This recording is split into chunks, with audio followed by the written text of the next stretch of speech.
কি বলেছে তোমার পীর, কি বলেছে আকাবির, কি বলেছে তোমার বাপ দাদারা। ওইসব কিচ্ছা ছাড়ো যদি বন্ধু পারো, ওইসব কিচ্ছা ছাড়ো যদি বন্ধু পারো। আসসালামু আলাইকুম রহমতুল্লাহি ওয়া বারাকাতুহু। সুপ্রিয় দর্শক, আজ আমি আপনাদের সামনে একটি গুরুত্বপূর্ণ বিষয় আলোচনা করার জন্য আপনাদের সামনে এসেছি। বিষয়টি হলো আকাবির বা আকাবির কাকে বলে, আকাবিরদের সম্মান প্রদর্শন করা ভালো না খারাপ জিনিস। বিভিন্ন মানুষ বিভিন্ন সময়ে আকাবিরদের বিরুদ্ধে বিভিন্ন বিশুদ্ধিকার করে থাকে। ইদানিং ও অনেকের মুখ থেকে এই ধরনের বিশুদ্ধিকার বের হয়েছে।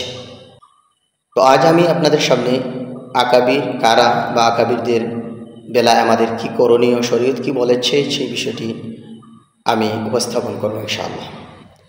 আকাবির শব্দটি আকবর ও শব্দ এর বহুবচন। আকবর অর্থ তুলনামূলক বড়। আমরা তো আল্লাহ আকবর বলে থাকি, এর অর্থ হলো সব কিছুর তুলনায় আল্লাহ তাআলা বড়। আল্লাহু আকবর ও মিন কুল্লি শাই। তো আকবর শব্দ থেকে এসেছে আকাবির। সাধারণত আমরা এমন লোকদেরকে আকাবির বলি যাদের দ্বারা পরবর্তী প্রজন্ম দ্বীনের বিভিন্ন ক্ষেত্রে তাদের থেকে বিভিন্ন উপকার পায়, বিভিন্ন ফায়দা অর্জন করতে পারে। এমন ব্যক্তিদেরকে আকাবির বলা হয়। এজন্য এই উম্মতের সর্বপ্রথম আকাবির হলেন সাহাবায়ে কেরাম। যেহেতু তারা আল্লাহ রসুল সাল্লাল্লাহু আলাইহি ওয়াসাল্লাম থেকে দ্বীনের বিভিন্ন বিষয়গুলো শিখে তারা পরবর্তী প্রজন্ম তাবেঈনদের পর্যন্ত পৌঁছেছেন, সুতরাং তারা তাবেঈনদের জন্য আকাবির। এরপরে আকাবির হলেন তাবেঈন, আবার তাবেঈনরা হলেন তবে তাবেঈনদের আকাবির। এভাবে যাদের দ্বারা উম্মত ফায়দা পেয়েছে তাদের মধ্যে হলেন আইম্মায়ে মুজতাহিদিন। তারা ফিকহের ক্ষেত্রে, মাসআলা মাসাইলের ক্ষেত্রে, দ্বীনের নির্যাস বের করার ক্ষেত্রে তারা হলেন আমাদের আকাবির। যেমন ইমাম আবু হানিফা রাহিমাহুল্লাহ, যিনি 150 হিজরিতে মৃত্যুবরণ করেছেন। ইমাম মালিক রাহিমাহুল্লাহ, যিনি 199 হিজরিতে মৃত্যুবরণ করেছেন। ইমাম শাফিঈ রাহিমাহুল্লাহ, যিনি 204 হিজরিতে মৃত্যুবরণ করেছেন। যেমন ইমাম আহমদ ইবনে হাম্বল রাহিমাহুল্লাহ, যিনি 241 হিজরিতে মৃত্যুবরণ করেছেন। তারা আমাদের আকাবির। এভাবে মুহাদ্দিসিনরাও হলেন আমাদের আকাবির, যেহেতু তারা হাদিস একত্রিত করে এবং হাদিসের বিভিন্ন খেদমত করে। আমাদের জন্য হাদিস মুখস্থ করা বা আমাদের জন্য হাদিস পড়া সহজ করে দিয়েছেন, এজন্য তারাও আমাদের আকাবির। যেমন ইমাম বুখারী রাহিমাহুল্লাহ, উনি আমাদের আকাবির। তিনি 256 হিজরিতে ইন্তেকাল করেছেন। ইমাম মুসলিম রাহিমাহুল্লাহ, তিনি আমাদের আকাবির। 261 হিজরিতে তিনি মৃত্যুবরণ করেছেন। ইমাম আবু দাউদ রাহিমাহুল্লাহ, তিনি আমাদের আকাবির। 275 হিজরিতে ইন্তেকাল করেছেন। ইমাম তিরমিজি রাহিমাহুল্লাহ, তিনি আমাদের আকাবির। তিনি 279 হিজরিতে ইন্তেকাল করেছেন। ইমাম ইবনু মাজাহ রাহিমাহুল্লাহ, তিনি আমাদের আকাবির। তিনি 283 হিজরিতে মৃত্যুবরণ করেছেন। ইমাম নাসাই রাহিমাহুল্লাহ, উনি আমাদের আকাবির। তিনি 303 হিজরিতে মৃত্যুবরণ করেছেন।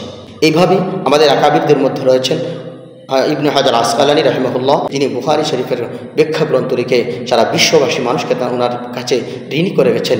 ইবনু তাইমিয়া রাহিমাহুল্লাহ আমাদের আকাবির। ইবনুল কাইয়িম রাহিমাহুল্লাহ, উনি আমাদের আকাবির। আল্লামা যাহাবী রাহিমাহুল্লাহ, উনি আমাদের আকাবির।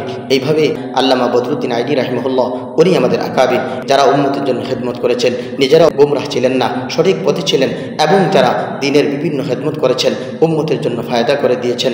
শেষ জমানার মধ্যে এসে আমাদের দেওবন্দি উলামায়ে কেরাম আমাদের আকাবির। কাসিম নানুতুবি রাহিমাহুল্লাহ, উনি আমাদের আকাবির।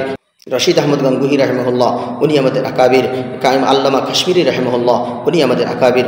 আশরাফ আলী থানভী রাহিমাহুল্লাহ, উনি আমাদের আকাবির। হুসাইন আহমদ মাদানী রাহিমাহুল্লাহ, উনি আমাদের আকাবির।